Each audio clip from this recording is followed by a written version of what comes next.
Bonjour et bienvenue dans cette vidéo qui est un bilan lecture 2021 initié par Madame Nadia de la chaîne Madame rêve encore de livres. Alors, Nadia a eu cette idée de faire un bilan lecture avec des citations d'auteurs qui ont trait évidemment à la lecture, et elle a eu la très gentille idée de m'associer à cette vidéo qui est une vidéo en miroir. Mais je commence à avoir le nez qui coule. Qui est une vidéo en miroir, c'est-à-dire que nous allons toutes les deux la publier le même jour, à la même heure. Donc vous la verrez donc le 23 décembre à 6h30 du matin. Et je vous invite à aller voir ma petite camarade qui est sur sa chaîne, et la chaîne est dans la barre d'infos. Bah, dès que vous avez fini celle-là, vous sautez sur celle de Nadia. Ou si vous avez vu celle de Nadia, bah, vous sautez chez moi.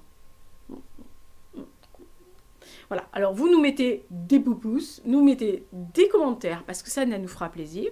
Donc voilà, là, le bilan lecture 2021 va se faire à partir de citations que Nadia a pêchées auprès de grands auteurs, pour nous inciter à parler d'un livre sur une thématique particulière. Alors, je sais qu'il y en a certains qui attendent mon bilan comptable avec le nombre de livres lus, les plus, les moins, les sur les côtés.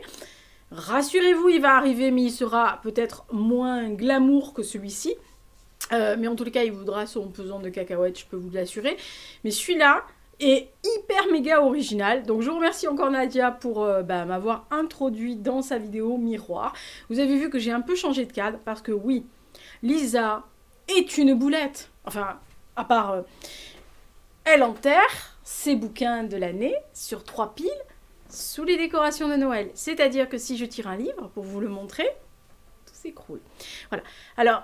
comme vous le savez aussi, je fais toujours un bilan, le top quelque chose. Donc cette année, ça sera le top 15 et il naîtra ce top 15 dans les 2-3 premiers jours de janvier. Comme ça, vous aurez un top 15 de l'année écoulée parce qu'il n'est pas à l'abri qu'il y en ait un qui rentre là avant le 31.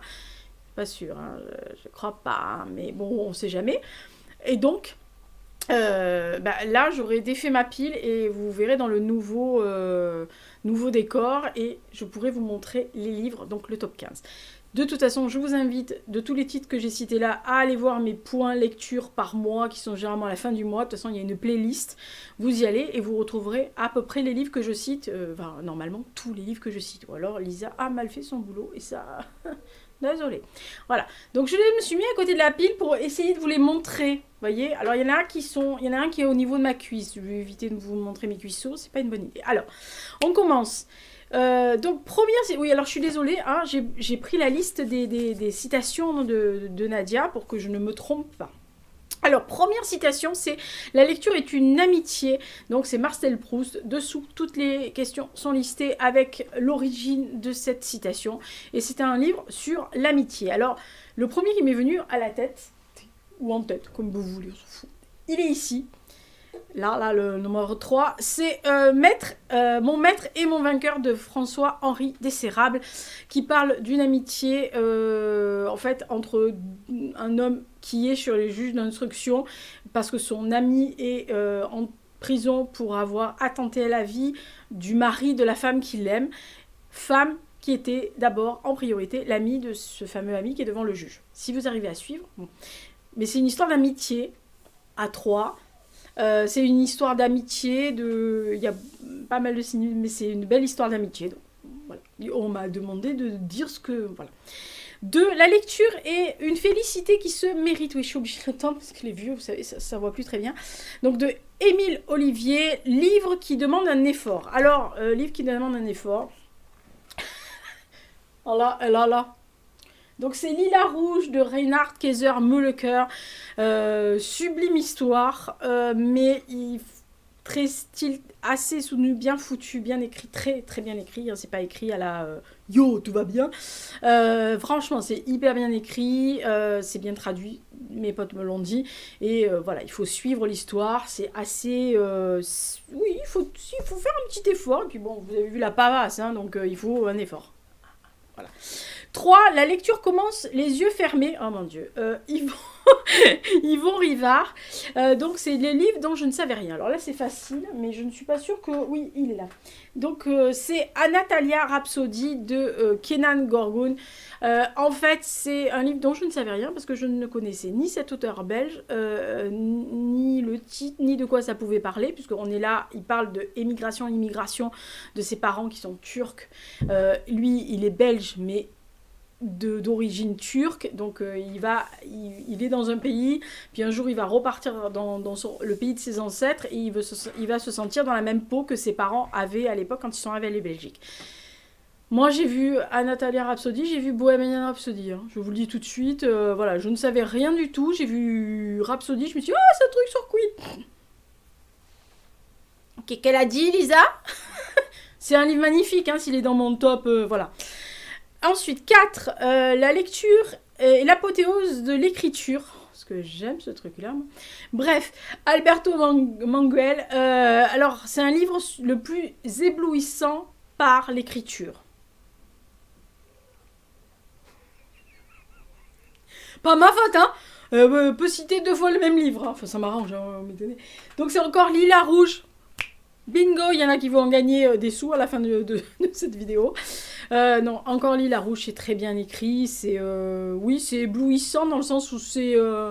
Oui, on peut dire ça. Oui, ça, j'aurais adoré aimer réécrire un livre comme ça. 5, comme ça vous suivez sur les questions dessous. 5, la lecture encombre la mémoire. Ça, c'est mon chéri qui l'a dit. Encombre la mémoire et empêche de penser. Je l'adore, celui-là. Wells. Oui, Herbert... George Wells. Alors, livre qui m'a littéralement obsédée. Et le livre qui m'a littéralement obsédée est aussi vers là. Dans ce dédale-là. Il est là, d'ailleurs. Derrière le... Là, il est là. Ça s'appelle Les Orphelins de Bessora. Moi, cette histoire de 2 gamins en 46, allemands, qui sont arrachés d'Allemagne pour être adoptés dans une famille d'Afrikaners, donc en Afrique du Sud, avec tout le racisme, l'apartheid, etc., qui est là bien noté, et ces gamins qui ont vécu le nazisme et qui arrivent dans la balance, là, comme ça m'a légèrement obsédée. 8. La vie qui compte sur ses doigts. Après, j'ai plus assez de doigts, hein, ça va être compliqué. Non, j'étais 7, 6. Non, 6, pardon. 6. 6, je vous dis, ça commence à aller mal. 6, lit avec lenteur à une époque où on nous parle de lecture rapide et de lecture en diagonale. Voilà, alors c'est mon truc, hein. Je ne lis pas en diagonale et je ne lis pas rapidement, hein, je vous le dis tout de suite. Donc c'est de Jean Prieur, le livre que tu as lu lentement. Alors, je dois avouer que le livre que j'ai lu lentement, c'est Cabale à la cour. Voilà, qui est sur mon cuisseau. Non, il est sur mon cuisseau, oui. Donc c'est de Jean-Michel Delaconté. Il est pratiquement sur mon cuisseau. C'est un peu une pièce de théâtre, d'ailleurs j'en reparlerai tout à l'heure. C'est un peu une pièce de théâtre. C'est écrit comme une pièce de théâtre. C'est écrit dans une langue très châtiée. Avec un ping-pong magnifique entre 2 grosses personnalités de la cour. C'est un pur joyau, quoi. Voilà, donc franchement, je l'ai lu lentement pour me délecter de chaque mot qui était dans ce petit bijou. 7, on va éviter ça parce qu'on va pas s'en sortir. 7, une lecture m'émeut plus qu'un malheur réel. Notre ami Gustave, hein, donc Flaubert, livre qui m'a ému ou fait pleurer. Berlin Requiem. Voilà. Ou une forêt d'arbres creux de Chopin. À égalité, on va dire. Mais je pense que Berlin Requiem, à un moment donné, m'a un peu... Voilà. Désolée. Donc c'est Xavier-Marie Bonneau que j'ai lu donc, au début du mois de septembre. J'ai vraiment... voilà, c'est... ému. Voilà, je peux pas dire plus. Hein. Une lecture amusante et aussi utile à la santé qu'un exercice du corps. Alors, Dieu seul sait que vous savez que moi et Emmanuel Kant, on rentre jamais par la même porte quelque part. Si vous avez vu la vidéo, d'ailleurs, à l'initiative de Nadia, des 5 classiques détestés, bah, vous savez que moi et Kant, C'est pas mon copain, moi. Mais là, je suis d'accord avec lui. Voilà. Pour une fois, c'est tellement rare que c'est Emmanuel, si tu nous regardes. Il est mort, lui. Livre qui m'a fait rire. Alors, pareil, hein, il est vers mon cuisseau. Mamie Luger. Voilà.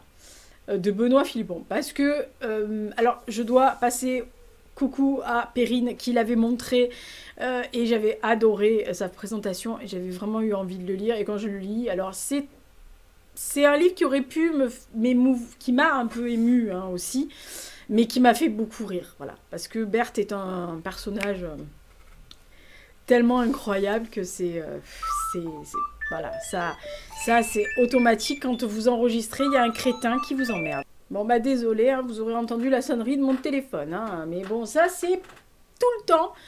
À peu près à ces heures-là, il y a toujours un crétin qui téléphone pour vous démarcher de je ne sais pas quoi. Voilà, on continue, donc voilà, on va s'en sortir. Donc on était après Kant, donc 9, 1 heure de lecture et le souverain remède contre les dégoûts de la vie. Ça c'est notre copain familial Montesquieu. Si vous n'avez pas lu Montesquieu, vous êtes excommunié. Donc, le livre qui m'a fait sentir le mieux.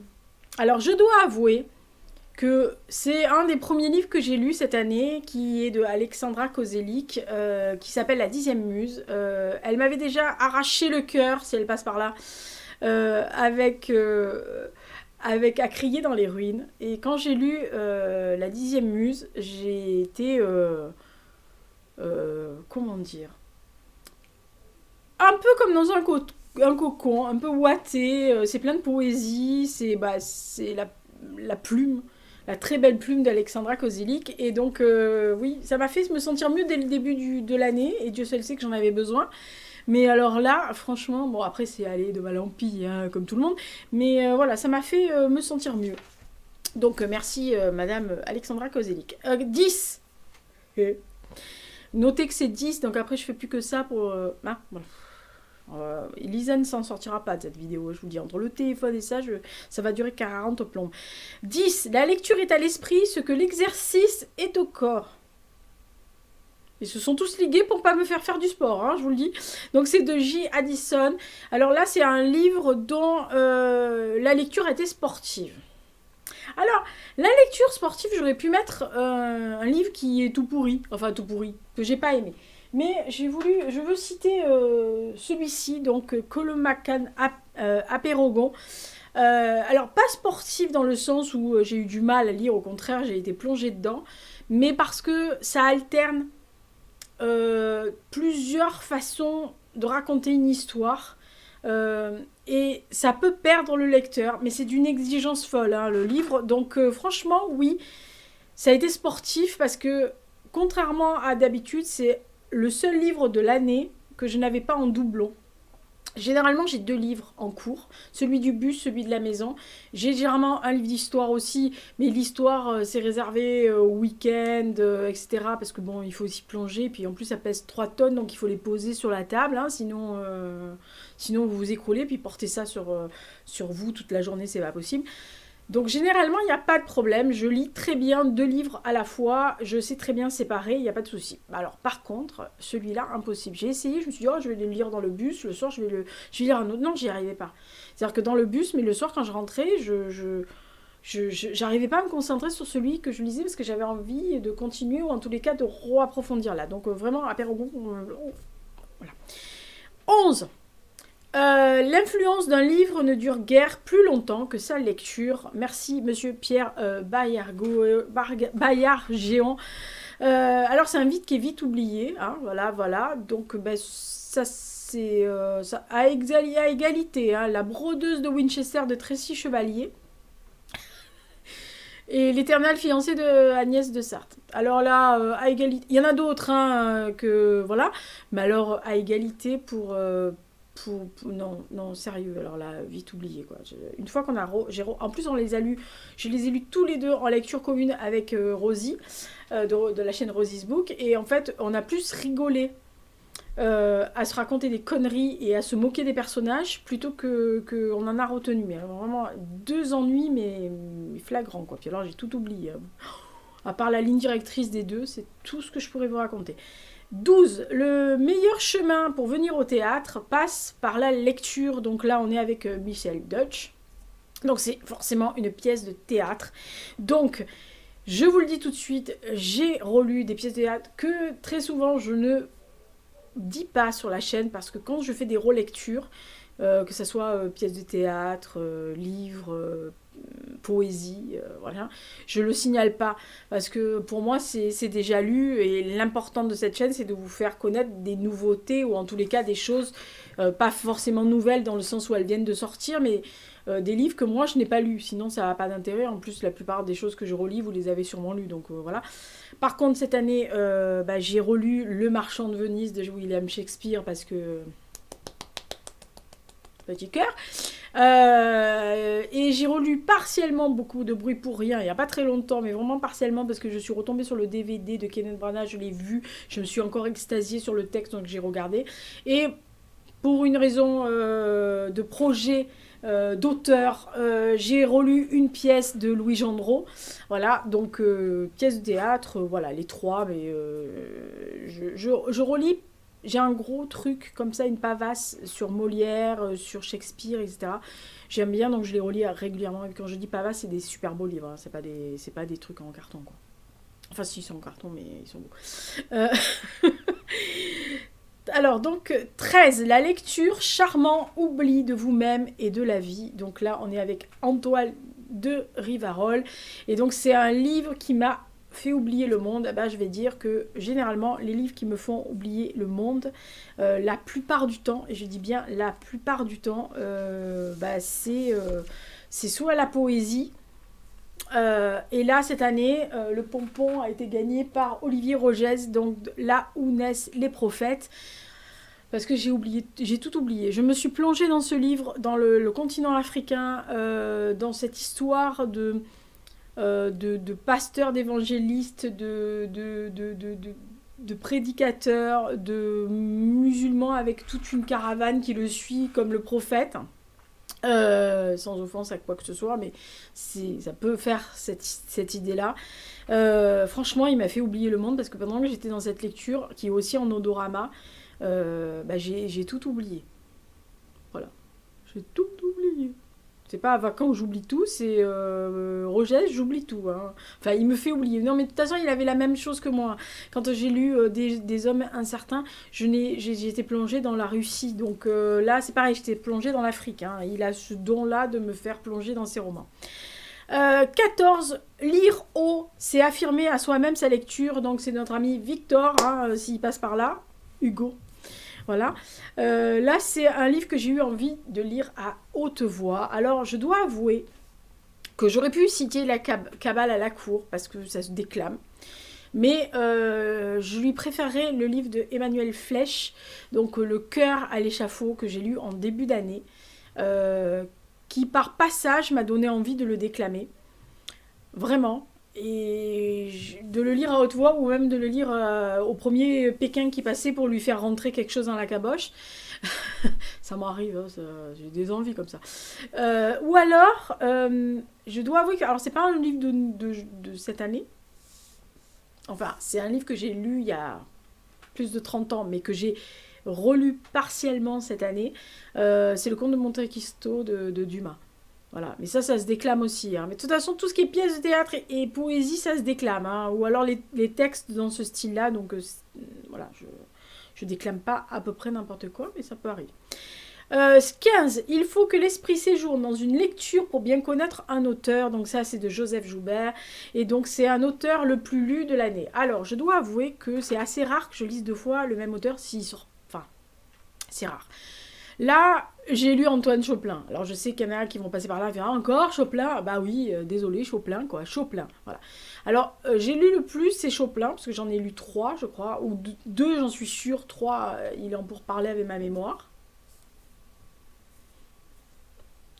Mais je crois 3. Donc, c'est le plus lu de cette année. Sinon, si on le prend comme l'auteur le plus lu En gros, l'auteur que cette année, dont j'ai lu un roman, mais que j'ai le plus lu, je parle pas des classiques, hein, n'allez pas me jeter sur Shakespeare, Dumas, machin.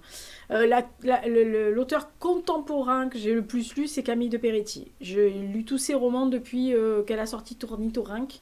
J'ai lu tous ses romans. Donc, comme cette année, j'ai lu des Rêveurs définitifs que j'ai adorés, bah, je pense que c'est ça. Mais sinon, l'auteur que j'ai le plus lu cette année, c'est encore Antoine Chauplin. Celle de l'année prochaine, ça sera encore Antoine Chauplin. Hein. Sauf si certains se décident à sortir plusieurs romans dans l'année. Je ne citerai personne. Mais chérie, quoi, bref. 16, donc... on devrait fonder une chaire pour l'enseignement de la lecture entre les lignes. Ouais, c'est sûr. Léon Blois. Alors là, c'est un livre qui demande une analyse. Alors, j'ai pas eu à réfléchir très longtemps. Klaus Mann, Le Tournant. Parce que, outre le fait que c'est sa vie, outre le fait que c'est ce qu'il raconte de sa période, de ce qu'il a ressenti, de ce qu'il a eu envie de voir, de ce qu'il a... de tout ça. C'est la période, c'est les mœurs, c'est tout le microcosme allemand, la scène littéraire, cette façon qu'il avait d'être artiste, bref, tout. Donc c'est quelque chose qui demande une analyse parce que il faut vous prolonger alors déjà dans les mots de de Klaus Mann et puis de son père de Thomas et puis de son oncle et puis de la période. Et Klaus Mann est un mec tellement divers, tellement ouvert à tout, tellement avec une réflexion tellement pointue. Il est mort pas très vieux et il avait un recul sur son temps, sa période, son espace-temps, on va dire, qui était vraiment avant-gardiste. Donc ça demande une analyse. Quand vous le lisez, de toute façon, vous avez les petites ménages là-dedans qui s'agitent. Hein. 17, la lecture doit être copieuse. Mais ne doit pas s'éparpiller sur une foule de livres de Pligne le Jeune. Alors, c'est le livre qui a le plus de pages, le plus gros livre. Alors, je vous le dis tout de suite, je peux pas tourner, mais il est là. Vous le voyez ici, là, la pavasse qui est là. Churchill, 1380 et des poussières. Oh bah, textuellement, c'est le plus gros, il n'y a pas à tortiller. Hein. Voilà, alors j'ai mis quelques temps à le lire, enfin, je crois 2 mois. 2 mois et demi. Mais c'est une pavasse très importante, enfin, c'est une bio. Hein. Voilà, ceux qui n'aiment pas les bios, passez votre chemin, c'est surtout pour 3400 et des poussières, enfin, presque 1400 pages, mais voilà, c'est le plus gros livre que j'ai lu cette année. Bon, j'en ai lu, peut-être, les 3 PVL, ça n'atteindra pas la somme, parce que, alors peut-être en ajout de pages, et encore, je suis pas sûre, mais en densité de pages, c'est Churchill de... Voilà. 18, on y arrive, vous allez voir, ça va finir bientôt. Il y en a qui sont en train de se dire, oh là là, me fatigue, l'autre. 18, la lecture, une porte ouverte sur le monde enchanté. Ça, j'adore. Donc, c'est du copain de mon grand-père, François Mauriac. Alors, c'est un livre sur un monde fantastique. Alors, le monde fantastique, en fait, je lis pas tant de livres de fantasy ou alors, je lis la science-fiction, je lis ce genre de choses, mais sur un monde fantastique, fantastique, moyen. Enfin, en tous les cas, pas prépondérant pour que ça arrive jusqu'à ma cervelle. Par contre, dans un monde inventé toute pièce, un univers inventé, oui, je suis une saga de ma copine.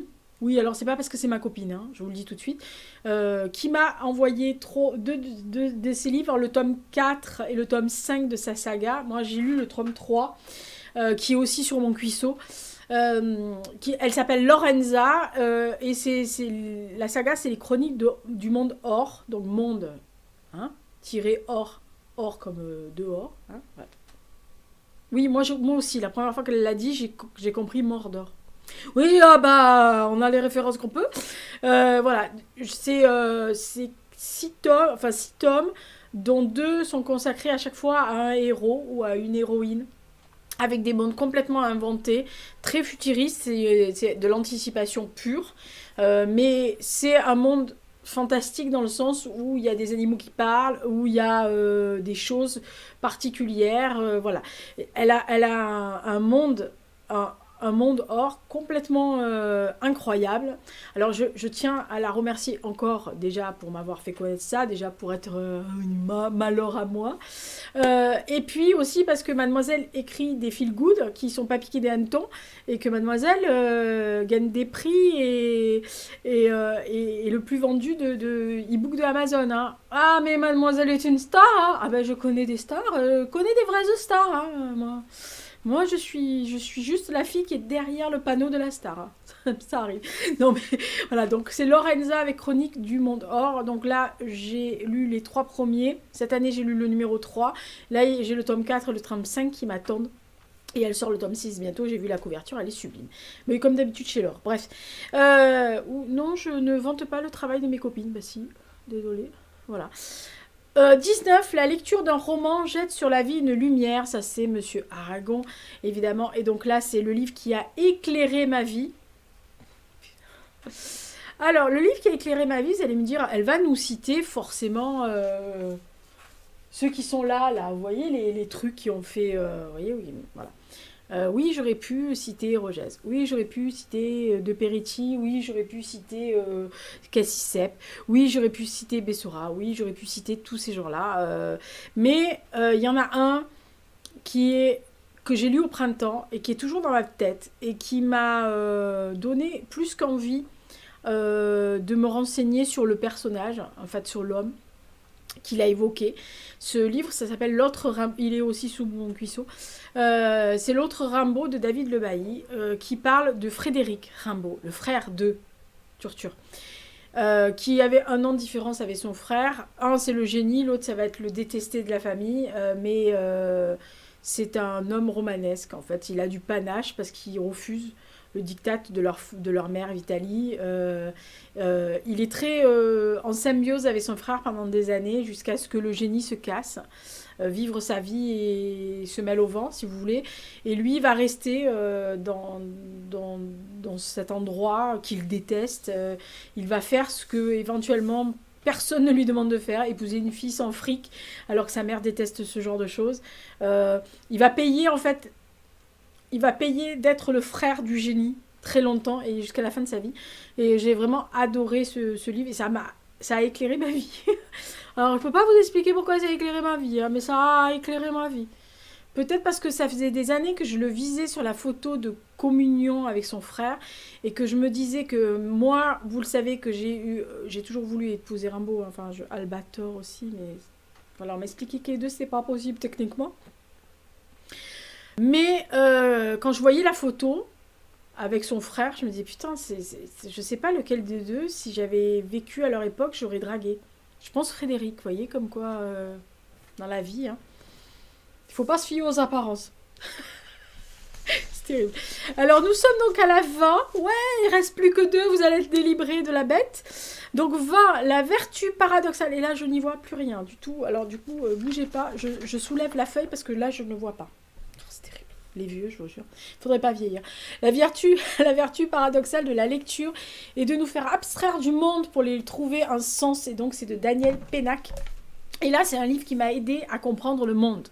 Bon, ah ben, je vous le dis tout de suite. Hein, c'est tous les mastodontes d'histoire. Voilà.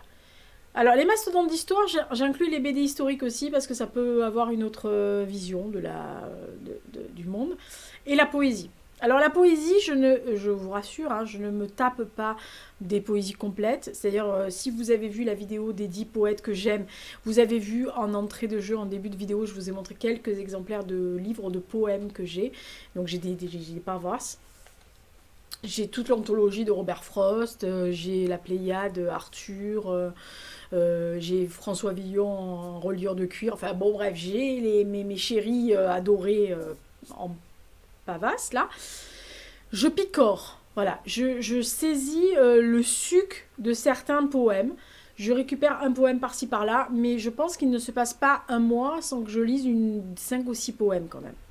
J'aime beaucoup, je vais choper un poème, là j'ai relu de Pisan parce que j'avais envie, Louise Labbé pareil, voilà, il y a des choses comme ça, des fois j'ouvre mon livre et je me dis tiens je vais lire quoi.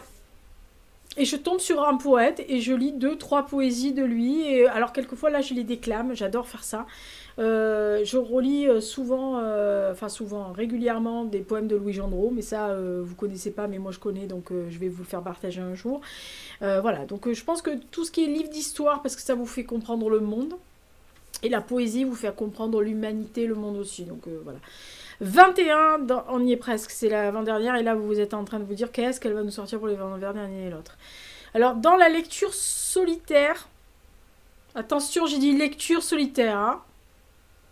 Non, n'allez pas comprendre autre chose, même si j'y ai pensé. Alors, l'homme qui se cherche lui-même a quelques chances de se rencontrer. Bah, tu m'étonnes. Déjà dans les miens de bouquins. Bref, ça c'est genre du Hamel. Donc, c'est le livre où le personnage qui me ressemble le plus.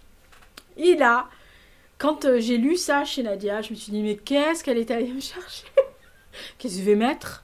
Parce que de tout ce que j'ai lu, il y en a plein qui pourraient me correspondre de personnages, en tous les cas, de livres. Alors, le livre qui me ressemble le plus, oui, il peut en avoir, mais après, 2 minutes avant de tourner la vidéo, donc j'étais en train de mettre mon micro. Pour rien vous cacher, j'étais en train de brancher le micro. Et en fait, il m'est revenu dans la tête cette BD que j'ai lue qui s'appelle La patrie des frères Werner, qui retrace le chemin de 2 frères allemands qui sont de l'Allemagne de l'Est, qui, ils vont tomber dans les mailles de la Stasi, donc devenir des espions. Un va rester à l'Est, l'autre va aller à Berlin. Donc un à l'Est, un à l'Ouest.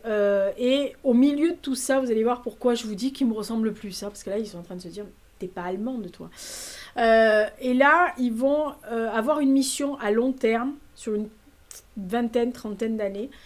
Ils vont se rencontrer le soir du fameux match de football. Et là, il y en a qui tiltent. RDA-RFA, donc entre l'Allemagne fédérale et l'Allemagne démocratique allemande, la République donc. Et ces 2 frères vont se rencontrer à quelques heures de ce match pour faire entre guillemets le point et voir ce qu'ils ont glané à droite à gauche comme espions.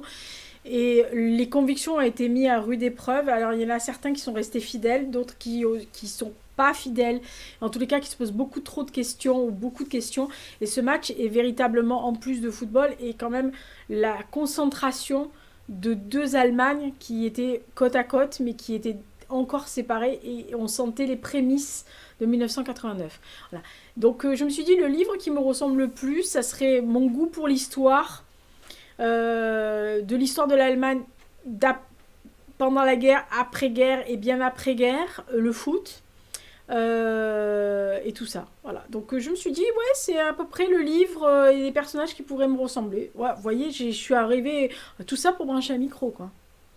Heureusement que je l'ai branché, celui-là. 22, et donc dernier. Nous sommes revenus avec mon copain familial Montesquieu, qui dit « Je n'ai jamais eu de chagrin qu'une heure de lecture n'ait dissipé ».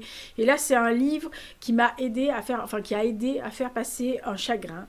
Et alors là, je dois avouer que Dieu seul sait que j'en ai eu besoin et que j'aurais pu citer beaucoup d'entre eux, y compris Pével, y compris Chopin, même si ça m'a fait pleurer comme une madeleine encore. C'est fatigant. Voilà, il y en a plein que j'aurais pu citer. Vous verrez les top 15. J'aurais pu les citer dans tous les top 15. Mais quand on parle de ça, et je le dis parce que je les ai relus partiellement, pas complètement bien sûr, mais j'ai relu des extraits, parce que c'est mes valeurs refuge. Alors autant Le Grand Maune, Le Petit Prince, c'est des doudous.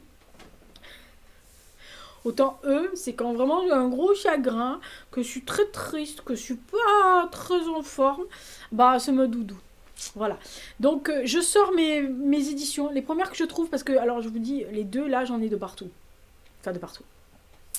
Je pense avoir à peu près tout ce qui se fait. Enfin, genre, j'ai des BD, j'ai des livres illustrés, j'ai les vrais livres, les vrais livres, j'ai les livres en livre de poche, j'ai les livres en belle édition, j'ai les livres qu'on m'a offerts qui sont un peu illustrés, j'ai les versions originales aussi, que j'avais achetées en Angleterre, vous savez, c'est la collection Penguin, enfin les éditions Penguin.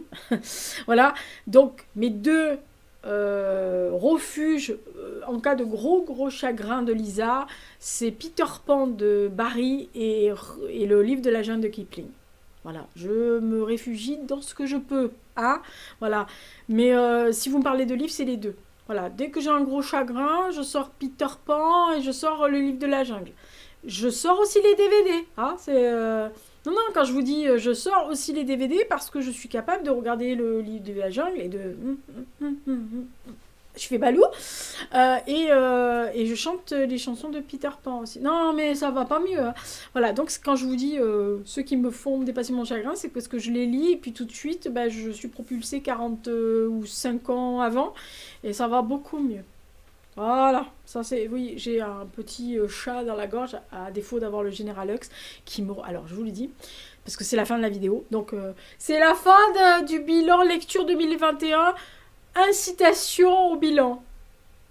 Vous suivez? Les citations au bilan. Incitation au bilan. Oui, je l'ai trouvé tout seul. Hein. J'ai pas ma faute. Hein. Nadia, elle est mortifiée. Elle se dit, oh putain, j'aurais jamais dû lui demander. Bref, voilà, ça c'était mon bilan 21 façon Made in Madame rêve encore de livres et Made in citation des grands hommes. Donc j'espère que ça vous a plu. Oui, le Général Lux me regarde, il est juste sur le canapé. Il me regarde en mode m'en fous, j'ai faim, tu te bouges. Il me fixe, il me stresse quand il me vit comme ça. Comme ça. Vous savez, les gros yeux de chat là. Très va me sauter dessus. Hein. Voilà, donc ça c'est la dernière vidéo. Alors, en gros, les vidéos, la prochaine, bon, à part celle-là, bien sûr. La prochaine, ça sera sûrement le bilan comptable. Ah, il y a un petit chat. Ah non, mais il est reparti, c'est un petit chat. Mais il a vu que je le gênais et il voulait monter, je pense. Ça sera le bilan comptable. Alors, ça sera moins éclairé qu'aujourd'hui, hein, moins cité, moins avec des grands hommes, et moins avec des idées originale, hein, parce que moi la mienne elle n'est pas très originale, mais vraiment ça sera un bilan comptable, le nombre de livres que j'ai lus, oui c'est toujours les 3 coups de cœur, les 3 meilleurs, les 3 histoires, les 3 moins bonnes, les abandons, ce que je peux conseiller, ce que je conseille pas, voilà. Mais je sais qu'il y en a plein qui me le demandent à chaque fois, donc je la ferai, mais voilà, ça sera un bilan basique. Hein, donc. Ensuite il y aura la point lecture de décembre, donc forcément, donc tout ça avant le 30 décembre. Je suis enchômée le 31 parce que je suis à la radio le soir, donc de l'émission de 21h à minuit 15 sur Liberté FM, donc voilà, hein, j'ai autre chose à foutre que voilà.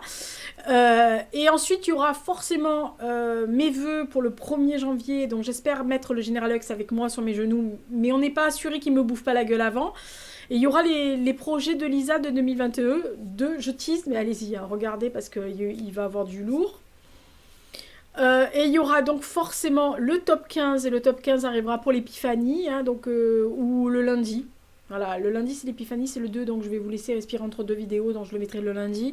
Et il y aura évidemment la première pile à lire de 2022, donc de janvier, qui regroupera pas mal de trucs et je vous expliquerai dans les projets 2022 ce que j'entends faire dans mes lectures pour 2022, sachant qu'il me manquera un livre pour cette pile à lire, c'est le Louise Eldridge, puisqu'il sort le 5 janvier en librairie et que la fille m'a dit moi je l'aurai peut-être le 5 mais je suis pas sûre, donc peut-être le 6, et quand je les vois partout là, tout le monde qui me montre les Louise Eldridge, j'auto-ventile toutes les 2 secondes parce qu'il y en a qui ont beaucoup de chance de l'avoir avant. Juste d'aller à la librairie, tiens je vais lire, je vais me taper Peter Pan ce soir ou le livre de la jungle pour me remonter le moral, mais je leur souhaite d'adorer autant Louise Eldridge que je l'aime. Donc tous ceux qui verront cette vidéo et qui ont eu le Louise Eldridge avant tout le monde, profitez. Dévorez chaque mot. Cette femme est un orfèvre en matière de contes.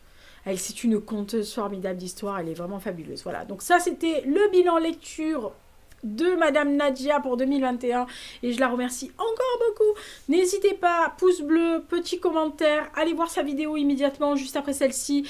Faites-nous des commentaires en miroir, ça serait pas mal d'ailleurs d'avoir un commentaire sur chez Nadia et un commentaire chez moi pour nous dire voilà, pour Le plus drôle, ça serait de faire un commentaire de ma vidéo sur ceux de Nadia et vice-versa. Ça serait très drôle, parce que là, on s'amuserait beaucoup.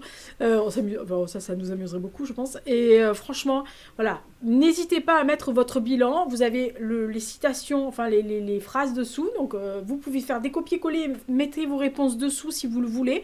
Ou vous pouvez reprendre la vidéo, enfin le thème. Et les questions, mais surtout, n'oubliez pas de taguer Nadia, qui est à l'initiative et qui a créé, qui a imaginé ce bilan. Donc, taguez-la. Citez-la si vous le faites sur Instagram. N'hésitez pas. D'ici là, portez-vous bien, faites attention à vous. Je vous souhaite un joyeux Noël parce que la prochaine vidéo sera sûrement le 26. Donc, joyeux Noël à vous. Passez un bon réveillon et un bon jour de Noël avec ceux que vous aimez. Même si c'est en petit comité, si vous êtes seul, je vous le dis tout de suite, allez sur libertéfm.fr. On est en live de 9h à pratiquement 1h du matin. Alors, elle est enregistrée, l'émission. On l'a enregistrée là, parce que pas tout le monde pouvait être là le 24, y compris moi. Moi, j'étais au téléphone et en visioconférence avec eux. Mais pas tout le monde pouvait être là le 24, forcément. Hein, c'est un réveillon de Noël. Mais on va vous animer ça du feu de Dieu. Vous allez voir, Lisa, elle s'est vachement bien défendue. Elle avait que des garçons contre elle. Voilà. Donc, d'ici là, joyeux Noël. Faites attention à vous. Donnez un morceau de quelque chose à manger, une clémentine et un verre de lait et une carotte pour le Papa Noël et les reines. Parce que les reines, ils aiment bien les carottes. Papa Noël, il va avoir froid. En plus, en ce moment, on se gèle. En plus, ils annoncent la flotte. Pauvre garçon, il va être tout trempé. Faites-lui un lait chaud, Papa Noël. Voilà. Allez, d'ici là, portez-vous bien, faites attention à vous et joyeux Noël encore à tout le monde. Au revoir. Merci d'être là toujours. Moi, je me suis pas mal débrouillée. En fait, je suis complètement nouille, mais... C'est la merde, Noël.